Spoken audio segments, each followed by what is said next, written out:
Hello students, welcome to my YouTube channel All Exam Study. आज की इस video में हम बात करने वाले हैं रिमेनिंग क्वेश्चंस जो हम पिछले वीडियो में हम मेरे दो क्वेश्चंस आपके सॉल्व किए हैं, और आगे के जो क्वेश्चंस हैं 9.1 के वो मैं इस वीडियो में सॉल्व करूंगा। पॉसिबल हो पाए 8-10 क्वेश्चंस तक आपको ज़रूर इस वीडियो में करवाने वाला हूँ। देखिए, ये चैप्टर आपका काफ़ी ज़्यादा इंपॉर्टेंट है। अगर आप एग्ज़ाम पॉइंट ऑफ व्यू से देखो या फिर marks obtaining point of view से देखो, काफ़ी ज़्यादा इम्पोर्टेंट ये चैप्टर आपका होने वाला है। रीज़न इसके पीछे ये है कि इसमें से आपका क्वेश्चंस आने के लिए जो आपकी प्रोबेबिलिटी है वो बहुत ज़्यादा है। यानी कि इसमें कुल मिला के 15 क्वेश्चंस है। ठीक है, इसमें कुल मिला के आपके 15 क्वेश्चंस है। ठीक है, तो इसमें आपके कुल मिला के कितने क्वेश्चंस है? 15 क्वेश्चंस है, और आउट ऑफ विच आप देखिए, आप प्रोबेबिलिटी आपकी बहुत ज़्यादा बढ़ जाती है। तो उससे पहले आपने मेरा पिछला वीडियो ज़रूर देखा होगा, और इस वीडियो को देखने से पहले मेरे चैनल को अगर आपने सब्सक्राइब नहीं किया है तो चैनल को सब्सक्राइब कर लें, क्योंकि हमने खुद इसमें 100 आउट ऑफ 100 भी स्कोर करा है। तो मैं ज़रूर आपको इस सजेशन दूंगा, या फिर सजेशंस जो मेरे पॉइंट ऑफ व्यू से इस एग्ज़ामिनेशन को एक अच्छे लेवल तक पहुंचाने के लिए हो सकता है, वो मैं आपको ज़रूर दूंगा। उससे पहले हमारा आज का मोटिवेशन कोड: विद्यार्थी के लिए कोई भी लक्ष्य बड़ा नहीं होता, यानी कि हार उसी की होती है जो दिल से लड़ा नहीं होता। ठीक है, यानी कि अगर आप सच्चे दिल से मेहनत करोगे, ठीक है, ऑनेस्टली अपनी मेहनत करते रहोगे, कंसोलिडेट करोगे अपनी तैयारी को आने वाले एग्जामिनेशंस के लिए, तो आपको कोई भी प्रॉब्लम इसमें होने वाली नहीं है। ठीक है, तो इस वीडियो में बने रहें और वीडियो को लास्ट तक देखें। आपको ज़रूर लगेगा कि इस अब आ, जो आपके एक्सरसाइज 9.1 है, इससे कोई भी क्वेश्चन आपका है, आप उसको इजीली अब अटेम्प्ट कर पाओगे। तो चलिए चलते हैं अपने क्वेश्चंस की ओर। जहाँ तक मुझे लग रहा है, दो क्वेश्चंस मैंने पिछले वीडियो में करवा दिए हैं आपको, और अब नेक्स्ट वीडियो इस वीडियो में मैं आपको बताने वाला हूँ उसके बाद वाले क्वेश्चंस को। तो इस वीडियो में मैं आज की इस वीडियो में देखते हैं क्वेश्चन नंबर 3। पिछले जो कॉन्सेप्ट है उसको थोड़ा सा आपको रिवाइज ज़रूर करना है। जैसे हमारे जो ट्रिग्नोमेट्रिक फंक्शन है वो कुछ इस तरह से: लंब, आधार, लंब, कर्ण, कर्ण और आधार, कुछ इस पे बेस्ड है ये आपके जो ट्रिग्नोमेट्रिक फंक्शंस है, साइन, कॉस, टेंजेंट का बेसिक प्रिंसिपल है। चलिए ये क्वेश्चन अब सॉल्व करते हैं।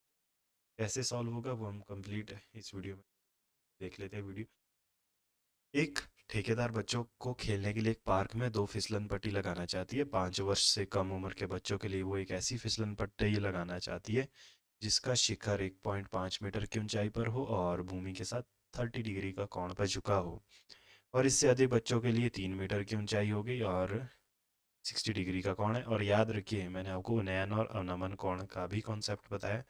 तो देखिए, एक फिसलन पट्टी की अगर हम बात करें, तो लेट हम ये हमारा बेस हो गया। ठीक है, लेट ये हमारा बेस है। तो फिसलन पट्टी आपकी कुछ ऐसे बनेगी। ठीक है, यहाँ तक लेट, यहाँ से लेकर, ठीक है, मेरा थोड़ा सा ड्राइंग में आपको तो हम कैसे, ये आपका डायग्राम में आप कैसे भी बनाइए, लेकिन अकॉर्डिंग टू क्वेश्चंस आपको डायग्राम बनाने हैं। ठीक है, ये वाला जो एंगल है, देखिए क्या पूछ रहा है आपका, यहाँ से लेकर यहाँ तक। लेट इसको मैं पॉइंट ए कंसीडर करता हूँ, इसको मैं बी पॉइंट कंसीडर करता हूँ। एक बेसिक जो प्रिंसिपल होता है ट्रिग्नोमेट्री का, आपको पता है, समकोण त्रिभुज का होना बहुत ज़्यादा ज़रूरी है। तो ये आपका बी पॉइंट हो गया, ये हमारा सी हो जाएगा, ये हमारा हो जाएगा डी पॉइंट। ठीक है, तो ये पूछ रहा है प्रत्येक स्थिति में फिसलन पट्टी की लंबाई, यानी कि इस वाले की क्या लंबाई होगी और इस वाले की क्या लंबाई होगी। इनको हम L1 और L2 मान लेते हैं। ठीक है, और यहाँ से यहाँ तक ये 1.5 है, और टोटल ये ऊपर तक आपका कितना है? 3 मीटर है। ठीक है, आपको हाइट गिवन है, आपको क्या निकालना है? कर्ण, इसको क्या बोलते हो? हाइपोटेन्यूज कर्ण आप इसको कहते हैं। तो चलिए इसको सॉल्व करते हैं, कैसे सॉल्व होगा। ठीक है, माना इसके लिए आपको, माना क्वेश्चंस या फिर एग्जामिनेशन बोर्ड में आपको कैसे सॉल्व करना है, और आप डायरेक्ट सॉल्व नहीं कर सकते। ठीक है, वहाँ पे आपको कंप्लीट प्रोसीजर से सॉल्व करना पड़ेगा, आपको दिखाना पड़ेगा से आपने सॉल्व किया। तो माना छोटे बच्चों के लिए या फिर कम उम्र बच्चों के लिए, जैसा भी आपको लिखना रहे आप लिख सकते हैं। छोटे बच्चों के लिए लंबाई, फिसलन पट्टी की लंबाई लिखिए या फिर लंबाई लिखोगे L1। और बड़े बच्चों के लिए क्या हो जाएगा फिर? बड़े बच्चों के लिए जो लंबाई हो जाएगी वो हमारी L2 हो जाएगी। फिर हमें प्रश्नानुसार जो आपका एंगल है, एंगल्स की अगर हम बात करें, एंगल्स जो हमारे पास गिवन है, एंगल है एक हमारे पास बी ए, एंगल आप ऐसे लिखते हैं BAD। जो BAD एंगल है वो आपका 60 डिग्री है। ये कंप्लीट जो एंगल है ये आपका 60 है, और ये वाला आपका 30 डिग्री है, ये भी आपको ध्यान रखना है। और जो एंगल आपका BAC है, BAC है, ये आपका कितना है? 30 डिग्री है। ठीक है, तो बिल्कुल आसान हो गया अब यहाँ से, तो इसमें कैलकुलेट करने के लिए कुछ रहा ही नहीं।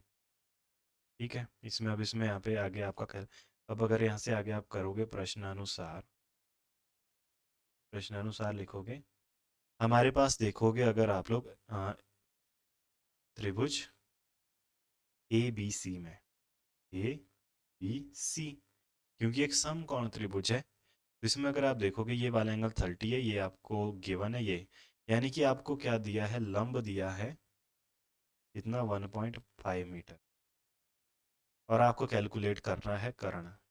ठीक है, तो आपको पता है लंब बटे कर्ण क्या होता है? ये आपका साइन थीटा होता है। तो आप बिल्कुल सिंपल कर लो, 1.5 divided by L1 is equal to sine theta की वैल्यू यहाँ पे कितनी है? 30 डिग्री है। तो ये आपका कितना हो जाएगा?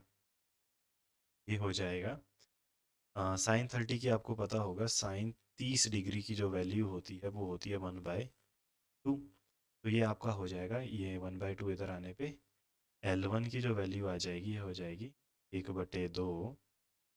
ठीक है, ये आपका L1 ऊपर गया, 1/2 नीचे गया, 1.5, यानी कि 1.5 डिवाइडेड बाय 1/2, तो ये ऊपर चला जाता है, यानी कि आपका क्या बनेगा? 3 मीटर। यानी कि जो आपकी L1 है वो आपकी कितनी है? 3 मीटर। सिमिलरली आपको कौन सी ट्राइंगल में, दूसरी ट्राइंगल कौन सी है? हाँ, ABD। अब जो ABD ट्राइंगल है इसमें आप देखोगे 60 डिग्री का है, एंगल सेम है, साइन थीटा लगेगा साइन 60 डिग्री। साइन 60 डिग्री की जो वैल्यू है वो आपकी √3/2 होती है। तो यहाँ पे जो L2 की जो वैल्यू आ जाएगी वो कितनी आएगी? 3/√3। ये आपको ऊपर चला जाएगा, आपको इसका 3 × 2/√। इसका अगर आप रैशनलाइजेशन करोगे तो आपको क्या मिलेगा? ये कैंसिल, यहाँ पे क्या आ जाएगा? रूट। तो इसकी जो वैल्यू आएगी वो आएगी 2√। तो जो L1 और L2 की वैल्यू आ रही है, एक की तो L1 की यहाँ से वैल्यू आई है आपकी, वो है आपकी मीटर। L2 की जो वैल्यू आई है वो आई है 2√3 की वैल्यू आपको पता है 1। ये भी आप इसमें सकते हो। ठीक है, ये आपकी वैल्यू यहाँ पे आ जाएगी। ठीक है जी, तो चलते हैं अब नेक्स्ट क्वेश्चन की ओर। अगर आपको ये क्वेश्चन समझ आ गया होगा, देखिए हमने इसमें क्या किया, मैंने आपको बेसिकली पहले से ये बता रखा है कि भाई इसमें यही देखना है आपको, दिया है दिया क्या है और आपको निकालना क्या है। कि व्हाट यू हैव गिवन और what you have to calculate, these two are very important in the trigonometry. Trigonometry में ये दोनों चीज़ें बहुत इंपॉर्टेंट होती हैं। ठीक है, तो ये इसका सॉल्यूशन हो गया। तो चलते हैं अब नेक्स्ट क्वेश्चन की ओर। कोई भी डाउट आपको रहता है आप ज़रूर मुझसे। फोर्थ क्वेश्चन है, और ये क्वेश्चंस मेरे सारे NCERT से हैं। NCERT के क्वेश्चंस है। ठीक है, 10th क्लास के जो NCERT की बुक है, और उसके भूमि के एक बिंदु से मीनार के जो बेस है उसकी 30 मीटर की दूरी है। ठीक है, यानी कि कोई इंसान है, मीनार के शिखर का उन्नयन कोण एक बिंदु से जो मीनार के, बस आपको सिंपल देखिए, ये बोल रहा है कि ये कोई पॉइंट है। ठीक है, यहाँ से ये कोई मीनार है। ठीक है, let this is the Minar, this is a minar of height something h. So this is the angle what we have given, that is 30 degree. तो 30 डिग्री का आपका एंगल है, तो आपको क्या करना है? अब देखिए, इसको लेट मैं ए बोलता हूँ, इसको बी कहता हूँ, और इसको सी कहता हूँ। ये हमारे पास एच है बस। अब सिंपली आपको यहाँ से आगे, अब इसमें कुछ रह ही नहीं गया है कुछ काम करने का। बाकी कुछ नहीं लिखना है। माना मीनार ऊंचाई बराबर है एच। ठीक है, जो आपको कैलकुलेट करना है that you have to assume in the question. ठीक है, क्वेश्चन में आपको वो एज्यूम करना है। और एंगल जो आपको गिवन है, एंगल अगर हम कोण की बात करें, कोण कौन सा गिवन है भाई हमारे पास? सी ए बी या फिर बी ए सी, बात एक ही है। ये कितना है? 30 डिग्री। कैलकुलेट क्या करना है? ठीक है, अच्छा हमारे को एक और टर्म यहाँ पे गिवन है, वो है कि ए से लेकर बी तक ये आपका 30 मीटर। अच्छा, ए बी भी आपको गिवन है कि ये आपका क्या है? आधार है। आधार है, ये कितना है? 30 मीटर। तो चलिए अब इसको आगे कैलकुलेट करते हैं। अब ए बी आपको गिवन है 30 मीटर है, तो अनुसार आपको क्या हो जाएगा? ट्राइंगल सी, त्रिभुज ए बी सी में क्या हो जाएगा? साइन। अब आप देखोगे अगेन, क्या इसमें साइन थीटा लगने वाला है? क्या आपका हमेशा इसमें साइन थीटा लगने वाला है? आपको दिया है हाइट, आपको दिया है बेस। आपको अगर याद होगा, लंब, आधार, लंब, करण, करण और आधार। तो लंब और आधार आपका किस में आ रहा है भाई? लंब और आधार आपका किस में आ रहा है? आप देख सकते हैं, लंब और आधार आपका टेंजेंट में आ रहा है। क्या आपका यहाँ पे टेंजेंट लगेगा? देखिए, आप ये गलती बिल्कुल मत करिएगा कि हमेशा साइन। ठीक है, कुछ बच्चे क्या करते हैं, आपको साइन से ही वो आपका उनका क्या हो जाता है, इतना फ्रेंडली हो जाते हैं कि वो साइन फंक्शन हर बार यूज़ करते हैं। ठीक है, तो ये मैंने आपको इसीलिए बताया था कि आप समझ, अच्छा साइन ही लेके चलो। ठीक है, तो ए बी सी में अब देखोगे, अगर आप लोग सी जो इसकी अगर हम बात करें, इसमें लंब बटे आधार तो कितना है? एच। आधार कितना है? Equal to tangent. टेंजेंट कितना डिग्री एंगल? आपको वैल्यूज याद रखनी। टेंजेंट जो है 3/√3 है, तो इसका मतलब एच बराबर है 30।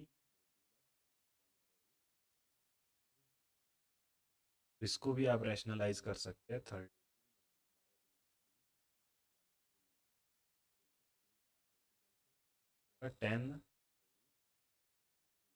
जो आपकी हाइट है, हाइट यहाँ है, क्या किया? बस वही चीज़ आपको याद रखनी है कि हमें कैलकुलेट क्या करना है और हमें दिया क्या क्या है, ये भी आपको ध्यान रखना। तो चलिए अब चलते हैं नेक्स्ट क्वेश्चन की ओर। Question number 5। बिल्कुल ऐसे ही आपको सारे क्वेश्चन ये सॉल्व करने हैं। बहुत ही आसान से क्वेश्चन है। मुझे नहीं पता कि बच्चे इसमें क्यों इतना डर जाते हैं। भूमि से 60 मीटर की ऊंचाई पर एक पतंग उड़ रही है। यानी कि बेस अगर ये है, यहाँ से हाइट इस पतंग की कितनी होने वाली है? वो है 60 मीटर। ठीक है जी। पतंग में लगी डोर को एक अस्थायी रूप से भूमि के एक बिंदु से बांध दिया है। भूमि के साथ डोरी का झुकाव, अच्छा यहाँ एक कोई पॉइंट है, वहां से इस डोरी को बांध। यहाँ पे अगेन आपका क्या बन गया? समकोण त्रिभुज ए बी सी। यह मानकर कि डोरी में कोई ढील नहीं, डोरी की लंबाई क्या होगी? यानी कि इसमें कोई ढील नहीं है। यानी कि अगर इसमें कोई ढील होती तो इसकी लेंथ का हम अंदाज़ा नहीं लगा सकते। ठीक है, although this can be rectified. ये आपका एडवांस मैथमेटिक्स में पढ़ोगे। ऑल्दो इसका भी आप लेंथ कैलकुलेट कर सकते हैं, लेकिन यहाँ पर आपको एक स्ट्रेट लाइन कैलकुलेट करनी है। This also can be rectified, that is a rectification of the curves. ये आपका अभी सिलेबस में, एडवांस मैथमेटिक्स में आप इसको ज़रूर पढ़ो। ठीक है, तो यहाँ पे जो आपको एंगल गिवन है that is equal to 60 degree. और ये आपको दिया है, आपको कैलकुलेट क्या करना है? आपको एल बस सिंपल, यहाँ से आपको कुछ नहीं करना है, बिल्कुल सेम प्रोसीजर को माना। दूरी लंबाई बराबर है एल मीटर, इसको मानते हैं। कौन कौन सा है भाई? ए सी। सी बराबर है 60 डिग्री हो गया। Height h is equal to, इसको हम इसमें लंब कहेंगे, लंब कहेंगे। ये लंब इसमें कितना है? ये आपका कितना है? ये आपका 60 मीटर। तो मैं क्या, लंब बटे कर्ण, लंब बटे कर्ण, यानी कि यहाँ पे अगेन साइन आपका यूज होने वाला। ठीक है, आपके पास है 60 लंब बटे कर्ण, जो कि आपका लंब है आपका 60 मीटर, कर्ण है आपका L, that is equal to 60 sine 60 degree, sine 60 degree. अब एल, ये एल यहाँ पे चला जाएगा और ये साइन जाएगी। आपको याद होगा साइन जो 60 डिग्री की जो वैल्यू होती है वो आपकी रूट 3/2 होती है। ठीक है, तो इस वैल्यू को यहाँ पे पुट करिए तो ये क्या बन जाएगा, 60 divided by 2 is equal L. तो ये आपका यहाँ से जो एल होगा वो क्या होगा, 2 ऊपर चला जाएगा, ये क्या बनेगा, 60 मल्टीप्लाई 2 डिवाइडेड बाय √3, √3, √3। मैंने ऊपर और नीचे √3 से मल्टीप्लाई किया। आपको पता होगा √3 का जो स्क्वायर होता है that is equal to 3। That is a rationalisation. इसे आप हिंदी मीडियम वाले बच्चे इसको हर का प्रमेय, हर का हर का प्रमेयीकरण बच्चे से कहते हैं। तो इंग्लिश मीडियम रैशनलाइजेशन, तो ये आपका हो गया। तो ये आपका 3 बन गया, यानी कि ये क्या बन जाएगा, 62 मल्टीप्लाई √3/3, 20 से जाएगा, यानी कि आपका बन जाएगा 40√3। That is the length of, length, that is the length जो हमने क्या माना है, डोरी की लेंथ हो जाएगी। ठीक है, तो ये बिल्कुल सिंपल सा क्वेश्चन था। इसी तरह से आपको ये क्वेश्चंस करते चले जाने हैं। और मेरे चैनल को आप सब्सक्राइब ज़रूर करें। और अगर आपको वीडियो अच्छा लग रहा है, कंटेंट आपको सही लग रहा है, या फिर अगर आपको प्रोसीजर अच्छे से समझ आ रहा है, तो आप मेरे चैनल को सब्सक्राइब भी करें और मेरा ये वीडियो ज़्यादा से ज़्यादा लोगों के साथ शेयर भी करें। मुझे लग रहा है कि ये आपके एग्जामिनेशन में ज़रूर आपका हेल्पफुल होने वाला है। ठीक है, चलिए अब चलते हैं नेक्स्ट क्वेश्चन की ओर। अब मुझे नहीं पता इस क्वेश्चन में, मुझे लग रहा है 7-8 क्वेश्चन ज़रूर इसमें मैंने इन्वॉल्व रखे होंगे। ठीक है, 9 ना 9 क्वेश्चन तक तो मैं इस वीडियो में आपको बताने वाला हूँ। ठीक है, तो 5 हम कर चुके हैं। अब छठे क्वेश्चन को हम प्रोसीड करते हैं। एक 1.5 मीटर लंबा, एक 30 मीटर ऊंचे भवन से कुछ दूरी पर खड़ा है, यानी कि भवन जो ऊंचा है वो कितना है, ये जो भवन है ये कितना ऊंचा है, 30 मीटर। ठीक है, और एक 1.5 मीटर लंबा एक लड़का, इतने, और वह ऊंचे भवन की ओर उसकी आंख से,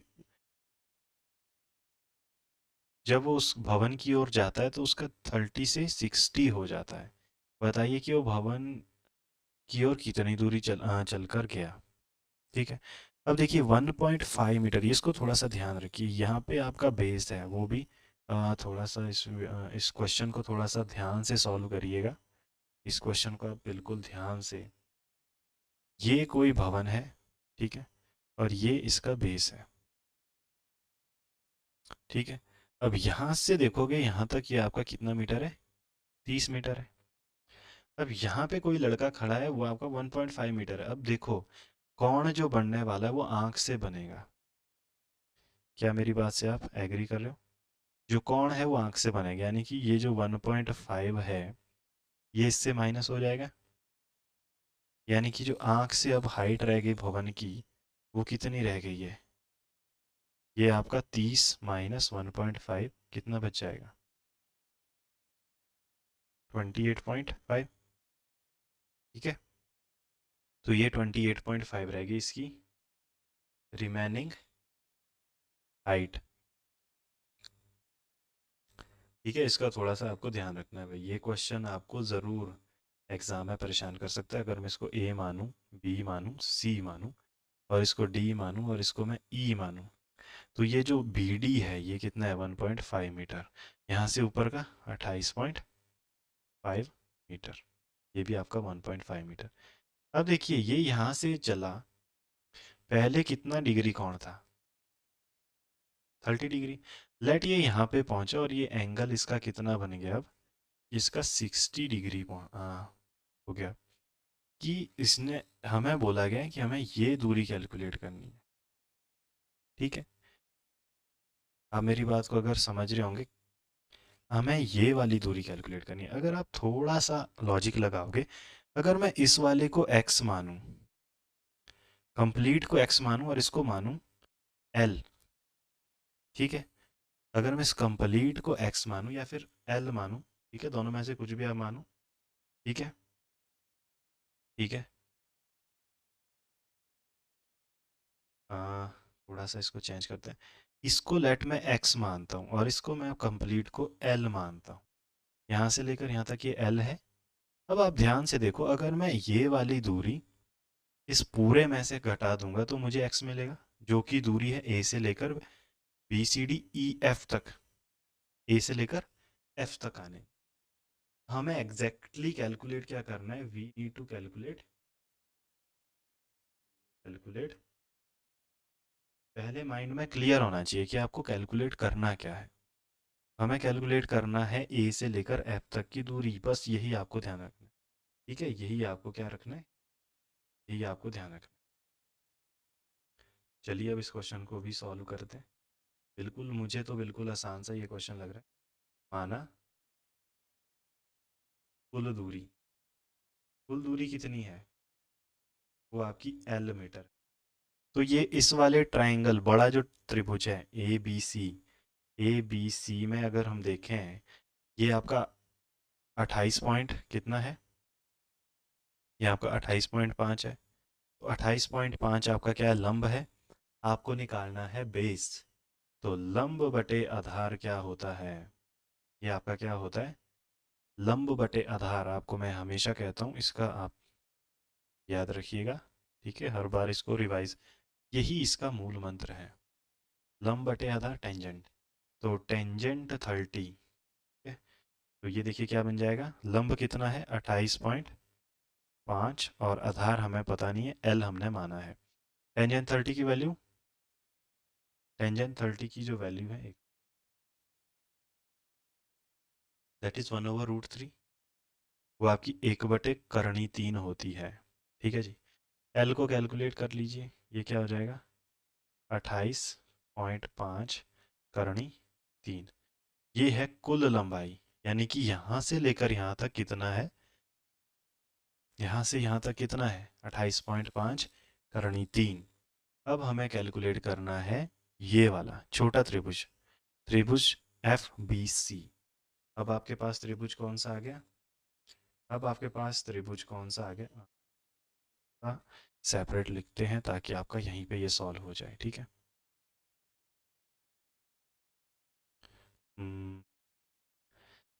एल इज इक्वल टू 28.5 करनी 3, ये आपका टोटल लेंथ है। अब देखिए, अगर हम त्रिभुज, त्रिभुज कौन सा त्रिभुज है भाई, F B C, F B C की बात करें, तो इसमें आप देखोगे कि छोटा ये है, यानी कि लंब, और इसको हमने क्या माना है, एक्स माना है, और इसको लेट हम मानते हैं वाई। ठीक है, और इसको हमने लेट वाई माना है, तो हमारा क्या बनेगा, कर्ण, लंब बटे आधार, लंब बटे आधार वापस से क्या हो जाएगा, टेंजेंट। तो लंब कितना है 28.5, लंब तो इसके लिए भी यही रहेगा, लंब इसके लिए भी यही रहेगा। ठीक, 28.5, आधार कितना है y, तो y, और tangent 60 degree, tangent theta, theta tangent 60 की वैल्यू है करनी 3, बराबर है किसके हो जाएगा 28.5 बटे y। तो y की जो वैल्यू है वो क्या आ जाएगी 28.5 बटे करनी 3। वापस से रैशनलाइजेशन करिए इसका, ठीक है, इसका रैशनलाइजेशन अगर आप करोगे तो आपको क्या मिलेगा, ये बनेगा 28/3 करनी 3। और जहाँ तक मुझे इसका सही लग रहा है कि करनी 3 को रहने दीजिए। ठीक है, मुझे रैशनलाइज करने की इसकी ज़रूरत लग नहीं रही है। ठीक है, इसको रैशनलाइज करने की ज़रूरत नहीं है, इसको रहने दीजिए। अगर आप चाहो तब भी कर सकते हैं। तो ये अब हमारा जो एग्जैक्ट लेंथ है जो हमें कैलकुलेट करना है यहाँ पे, वो है आपका, वो है ए से लेकर एफ। तो ए से लेकर जो एफ आपका क्या बन जाएगा, ए से लेकर एफ क्या बनेगा, ए से लेकर बी माइनस, ए से लेकर बी माइनस एफ से लेकर बी। एफ बी की वैल्यू ये है, ए बी की वैल्यू ये है। चलिए इसको माइनस करते हैं। ये देखिए आपका क्या बन जाएगा, ये बनेगा ए बी 28.5 करनी 3 माइनस 28.5 बटे करनी 3। तो 28.5 को कॉमन निकालोगे, आपको पास बचेगा करनी 3 माइनस 1 बटे करनी 3। तो 3 3 3, ये आपका क्या बनेगा, 3 माइनस 1 बटे करनी 3। तो ये आपका 2 करनी 2 बटे करनी 3, यानी कि जो आपकी x बराबर है वो क्या आ जाएगा, 28.5 मल्टीप्लाई 2 करनी 3, दो सॉरी,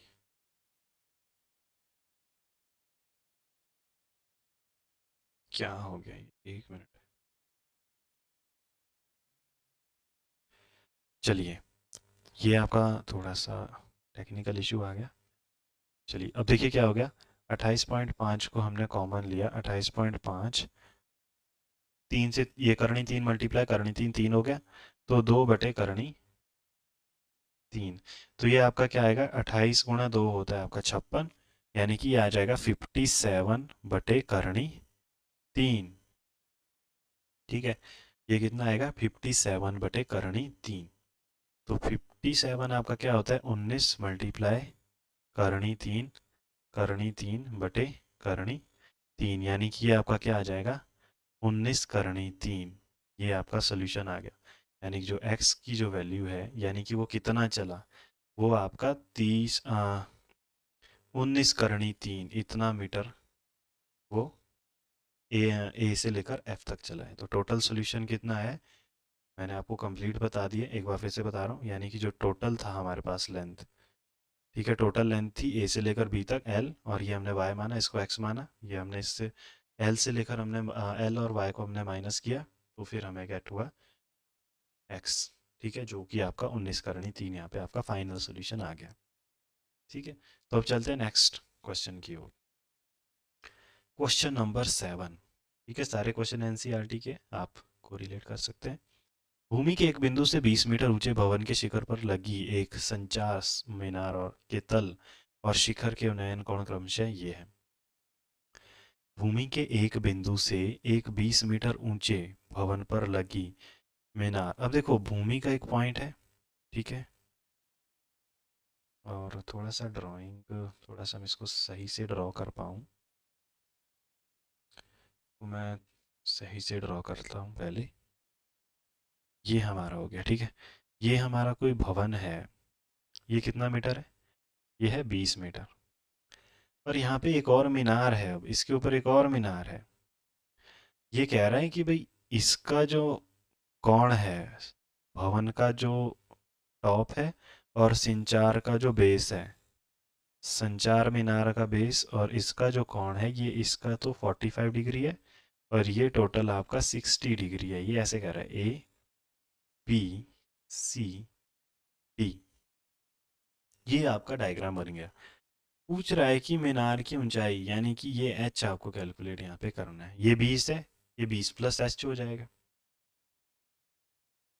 अगर आप यहाँ पे ध्यान से देखोगे, यहाँ से आप बेस निकालिए, यहाँ से बेस निकालिए और बड़े वाले में आपका एच आ जाएगा। ठीक है, बेस जैसे ही निकाल दोगे, ये आप कैसे, मतलब जैसे भी करना चाहो आप इसको कैलकुलेट कर सकते हैं। तो चलिए चलते हैं, सबसे पहले इसका बेस निकालते हैं। ठीक है, माना मीनार की ऊंचाई बराबर है एच। मैंने यहाँ से टोटल ऊंचाई इसकी क्या मानी है, एच। ठीक है जी। अगर मैं इसका बेस भी कैलकुलेट कर दूंगा मेरे पास मीनार की ऊंचाई आ जाएगी। देखिए मुझे कैसे करना है, ये देखिए ये मैंने एच माना है यहाँ से यहाँ, ठीक है। तो ये टोटल जो है ये कितना हो जाएगा, 20 + h, ठीक है। यहाँ पे पहले मैं छोटा ट्राइंगल देखता हूँ, ए बी सी, त्रिभुज ए बी सी। मेरे पास क्या है, लंब दिया है, आधार कैलकुलेट करते हैं, चलिए जी। लंब बटे आधार, लंब बटे आधार क्या होता है, टेंजेंट, टेंजेंट 45। आपको पता होगा टेंजेंट 45 की वैल्यू 1 है, यानी कि लंब कितना है, 20 बटे आधार। लेट आधार को हम x मानते हैं, x बराबर है 20 बटे x बराबर है 1, यानी कि जो x की वैल्यू है वो यहाँ से 20 निकल के आ गई, ठीक है। अब आते हैं बड़े ट्राइंगल, त्रिभुज। अब थोड़ा सा स्पीड के साथ करेंगे, A B. A B D में अगर आप देखोगे, x तो बेस हो गया, लंब कितना हो गया 20 प्लस h बटे 20 बराबर है टेंजेंट 60 डिग्री। तो अगर आप इसको देखोगे ये क्या बन जाएगा, 20 प्लस h बराबर है टेंजेंट 60 की वैल्यू √3 मल्टीप्लाई 20। h को एक साइड पे रखो, 20 को पार ले जाओ, ये क्या बनेगा, 20 कॉमन आ जाएगा, √3 माइनस 1, तो h यहाँ से क्या आ गई, √20 रूट, तो h बराबर है आपका क्या आ गया 20 करणी 3 देखिए कैसे आया। सबसे पहले हमने क्या किया, बेस निकाला, क्योंकि ये दोनों में कॉमन है। अगर मैं बेस निकालूंगा फिर मैं बड़ी त्रिभुज से यहाँ से इसकी जो टोटल हाइट है वो कितनी है, 20 + h। फिर मैंने h के लिए इसको यहाँ से माइनस कर दिया। बिल्कुल आसान सा क्वेश्चन था, आपको कंफ्यूज करने के लिए था, ठीक है। इस तरह के क्वेश्चंस भी आते हैं, लेकिन आपको कंफ्यूज नहीं होना है, बिल्कुल इजीली पहले डायग्राम ड्रॉ करना है, देन आपको आगे सॉल्व करना है। तो चलिए चलते हैं नेक्स्ट क्वेश्चन की ओर। अब है क्वेश्चन नंबर 8। एक पेडस्टल के शिखर पर एक 1.5 मीटर ऊंची मूर्ति लगी है। भूमि के एक बिंदु से मूर्ति के शिखर का उन्नयन कोण 60 है, और उसी बिंदु से पेडस्टल के शिखर का उन्नयन कोण 45 है। बिल्कुल सेम क्वेश्चन है, बिल्कुल सेम जो आपका पिछला क्वेश्चन। इसको आप खुद ही ट्राई करें मेरे हिसाब से तो, लेकिन फिर भी मैं आपको यहाँ पे बता देता हूँ, बिल्कुल आसान सा क्वेश्चन है और बिल्कुल सेम क्वेश्चन है भाई। आप यहाँ पे देखिए, ठीक है। लेट ये यहाँ तक पेडस्टल है, ठीक है। पेडस्टल के ऊपर क्या लगी है, मूर्ति लगी है। देखिए पेडस्टल के शिखर पर 1.5 मीटर की मूर्ति। अब इसने क्या किया, पहले आपको नीचे वाले क्या मान दिया था, पिछला पिछला क्वेश्चन देखोगे, नीचे वाले का आपको वैल्यू दिया था, अभी इसने ऊपर वाले का वैल्यू दे दिया, ठीक है।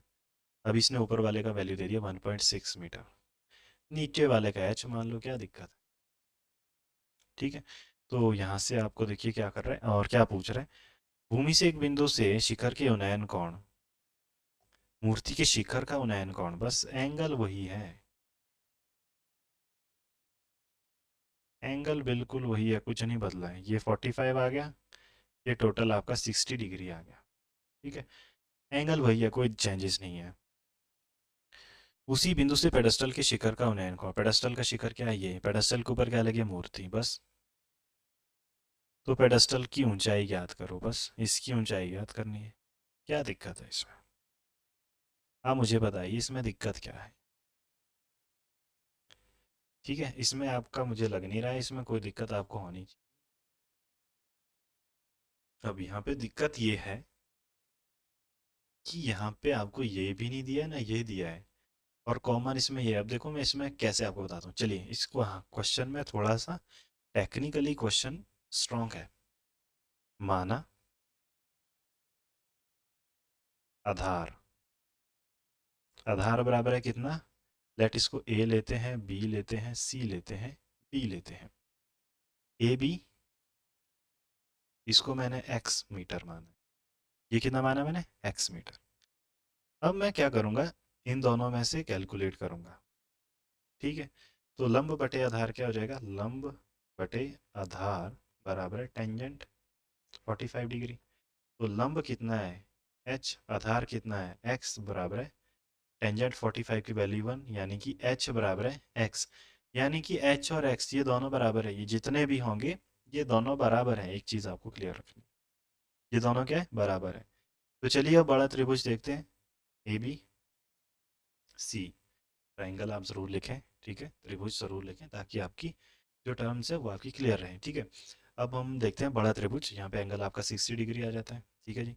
अब 60 डिग्री, तो बस आपको कुछ नहीं करना है। अब लंब इसमें देखिए क्या हो जाएगा, इसमें आपका ये वाला ऐड हो जाएगा, आपका क्या हो जाएगा 1.6 प्लस एच लंब बटे आधार एक्स बराबर है कितना, टेंजेंट 60 डिग्री। अगर आपको याद होगा, अगर आपको याद होगा कि जो आपका लंब है वो आपका बेस के बराबर है, यहाँ पे हमने ये लिखा है, ये हमने खुद यहाँ पे लिखा है भाई। यहाँ पे हमने क्या लिखा है, h बराबर है x, ये हमने प्रूफ किया है, यहाँ से कैलकुलेट किया है। तो क्या मैं x की जगह h लिख सकता हूँ, बिल्कुल लिख सकता हूँ। 1.6 प्लस h बराबर है sorry divided by h is equal to tangent 60 की वैल्यू करनी 3, ठीक है। टेंजेंट 60 की वैल्यू जो होती है वो कितनी होती है, वो करनी 3 है। आपको पता है साइन 60 बटे कॉस 60, साइन 60 की वैल्यू करनी 3/2 और इसकी वैल्यू कॉस 60 की वैल्यू 1/2 जो कि आपका 2/1 बन जाता है, ठीक है। तो करनी 3, ठीक है, ऐसे आपका करनी 3 आता है। वैसे आपको टेबल के बने, अगर आपको वैसे नहीं आता तो आप ऐसे भी कैलकुलेट इसको कर सकते हैं। अगर आप और भी कोई डाउट लग रहा है तो फिर आप मुझसे पूछ सकते हैं। तो करनी 3 आपका ये आ गया। अब इसको आगे सॉल्व करना, अब तो इसमें कुछ बचा ही नहीं है, ठीक है, अब इसमें कुछ बचा नहीं है। तो चलिए इसको लेके चलते हैं पार। ये क्या हो जाएगा, या फिर आप यहीं पे इसको कॉमन करो, वहाँ पे लेके चलो, एक ही बात है, ठीक है। 1.6 प्लस एच इज इक्वल करनी 3 एच, ठीक है। तो एच को एक साइड ले जाते हैं, 1.6 इज इक्वल टू करनी 3 एच माइनस एच। तो क्या हो जाएगा, एच कॉमन निकालोगे तो ये क्या हो जाएगा, करनी 3 माइनस 1 बराबर है 1.6। तो यहाँ से h is equal to 1.6 divided by करनी 3 माइनस 1। तो ऐसे आप इसको सॉल्व कर सकते हैं, इसको रैशनलाइज भी कर सकते हैं अगर आप करो, ठीक है, वो आपका खुद का है फिर, अगर आप इसको करना चाहें तो, ठीक है। तो आपका ये कैलकुलेट होके आ गया है, फिर एच की वैल्यू आपकी आएगी, ठीक है। ठीक है, एक बार इसको वापस से क्रॉस चेक कर लो, 1.6 plus h is equal to √3/h। इसको पार ले जाओगे माइनस हो जाएगा, फिर इसमें कॉमन निकालोगे तो ये हो जाएगा एच। इसको आपने ऐसे सॉल्व करना है फिर, ठीक है। तो ये आपका क्वेश्चन नंबर 8 भी इसमें सॉल्व हो गया। बिल्कुल आसान सा क्वेश्चन था, लेकिन हाँ टेक्निकली क्वेश्चन आपको चैलेंज कर सकता था। तो इस वीडियो का जो लास्ट क्वेश्चन है वो है आपका क्वेश्चन नंबर 9, ठीक है। बाकी आपको नेक्स्ट वीडियो में बताऊंगा, ठीक है। तो मेरे चैनल को प्लीज़ आप सब्सक्राइब करें, ठीक है। तो चलिए इस क्वेश्चन को देख लेते हैं। वैसे ये क्वेश्चन आप सॉल्व कर पाएंगे, हमें बेस पॉइंट से भवन के शिखर का उन्नयन कोण 30 डिग्री है और भवन के बेस से मीनार के शिखर का उन्नयन कोण 60 डिग्री है। मीनार 50 मीटर ऊंची है, तो भवन की ऊंचाई ज्ञात कीजिए। ये क्वेश्चन थोड़ा सा सही है, आने वाला क्वेश्चन है एग्जाम में भाई। एक मीनार है, थोड़ा सा ड्राइंग, थोड़ा सा डायग्राम को अच्छे से ड्रॉ कर लूँ। एक मेरे पास मीनार है, एक मेरे पास शिखर है, ठीक है। अब देखो, अगर आप ध्यान से देखोगे कि मीनार के पाद बिंदु से भवन के शिखर का उन्नयन कोण 30 डिग्री है, ये है 30 डिग्री, ठीक है।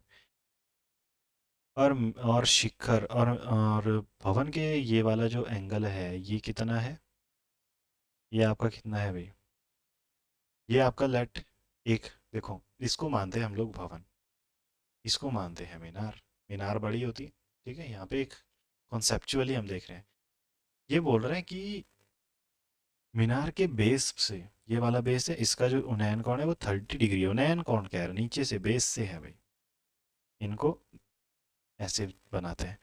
लेट इसको हम मानते हैं ए, इसको मानते हैं बी, इसको मानते हैं सी, इसको मानते हैं डी, ठीक है जी। ये वाला 90 डिग्री, क्योंकि आपको पता है सबसे पहले जो बेसिक नेसेसरी है ट्रिग्नोमेट्री के लिए वो आपका ये है कि समकोण त्रिभुज का होना बहुत ज़्यादा ज़रूरी है। तो चलिए अब आगे देखते हैं, ए बी, और ये कह रहा है कि जो मीनार है वो 50 मीटर है, ठीक बात है अभी 50 मीटर है। तो और ये वाला जो कोण है ये 30 डिग्री का है, और ये वाला जो कोण, आई एम सॉरी, ये वाला कोण है भवन से जो कोण है यहाँ से, ये वाला आपका कितना है 60 डिग्री है, और ये वाला जो कोण है ये आपका 30 डिग्री है, ठीक हमने ड्रॉ किया। भवन से, ये भवन है, ये आपका मीनार है, ठीक है। ऐसे आपने इसको कंसोलिडेट करना है। तो ठीक है, अच्छे से बनाना है, डायग्राम अच्छे से बनाओगे तो इजीली आपको समझ आएगा, क्वेश्चन को इजीली कंप्लीटली सॉल्व कर पाओगे। ठीक है, तो चलिए देखते हैं। आपसे पूछे तो भवन की ऊंचाई, बस यही आपको कैलकुलेट करना है, बिल्कुल आसान सा क्वेश्चन है। ठीक है, पहले आपको देखना है त्रिभुज कौन सा, ए बी सी त्रिभुज।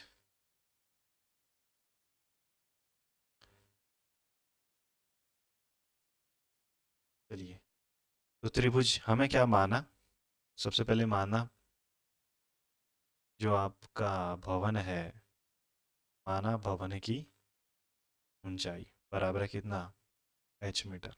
ठीक है, बस इसको आपने एच माना है। सबसे पहले आपको क्या चाहिए, आपको गिवन है एच, बेस कैलकुलेट करोगे। देखो बेस दोनों में ये वाला कॉमन, ये दोनों त्रिभुज में आ रहा है, इसमें भी आ रहा है, ए बी सी में भी आ रहा है और ए बी डी में भी आ रहा है, तो बस इसको कैलकुलेट करो, आपका काम हो गया। ठीक है, तो चलिए सबसे पहले आपका इस त्रिभुज के बेस को कैलकुलेट करते हैं। सबसे पहले आते हैं त्रिभुज ए बी सी में।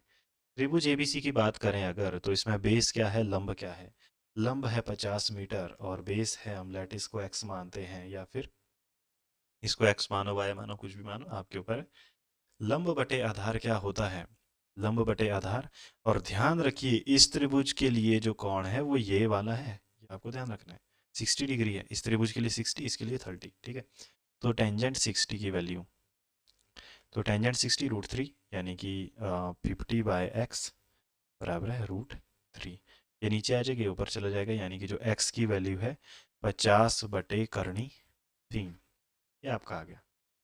ठीक है, अब दूसरे त्रिभुज के लिए हम कैलकुलेट करते हैं। त्रिभुज कौन सा त्रिभुज है, अब छोटे वाला A B D, A B D, यानी कि हमें ये मिल गया, अब तो हमें कोई दिक्कत ही नहीं है। ठीक है, अब हम देखो क्या करेंगे, लंब बटे आधार यहाँ पे भी लगाएंगे, एच अपॉन आधार, आधार कितना है 50/3, और ये किसके बराबर है, टेंजेंट 30 के बराबर, टेंजेंट 30 डिग्री, क्योंकि याद रखो इसके लिए एंगल आपका ये होना है। ठीक है, तो एच करणी 3 ऊपर चलेगा, 50 नीचे रहेगा, बराबर है 1/करणी 3। तो इसको वार पार लेके आप जाओगे जब, ठीक है, तो जो एच है इसकी वो कितनी हो जाएगी, ये जाएगा ऊपर, ये जाएगा नीचे, ये हो जाएगा 50/करणी 3 मल्टीप्लाई करणी 3, ये आपका कितना बनेगा, तो एच बराबर है 50/3, जिसको आप लिख सकते हैं 16.23 मीटर, बिल्कुल इजी वे में आप इसको सॉल्व कर। तो यहाँ पे देखिए क्या किया था, भवन के शिखर का उन्नयन कोण ये 30 डिग्री था, मीनार के शिखर 50 मीटर ऊंची आपकी मीनार। सबसे पहले हमने क्या निकाला, बेस, जो आपका कहाँ से निकला, लंब बटे आधार। ठीक है, लंब बटे आधार टेंजेंट 60। ठीक है, क्योंकि हमारे लिए इसके लिए त्रिभुज के लिए कौन कौन सा था 60 डिग्री, तो ये 60 डिग्री जब आया टेंजेंट 60, वो आपका √3 है, वो आपका ये हो गया। ठीक है, तो यहाँ से फिर हम कैलकुलेट कर पाए हाइट। तो ये हमारे 9 क्वेश्चन इसमें कंप्लीट हो चुके हैं इस वीडियो में। और ये वीडियो अगर आपको पसंद आए तो मेरे चैनल को सब्सक्राइब, जो कि आपका ऑल एग्ज़ाम स्टडी है, जिसमें आपके हर एग्ज़ाम से रिलेटेड आपके क्वेश्चंस या फिर इंपॉर्टेंट क्वेश्चंस कॉन्सेप्ट इसमें आपको ज़रूर देखने को मिलते हैं। ठीक है।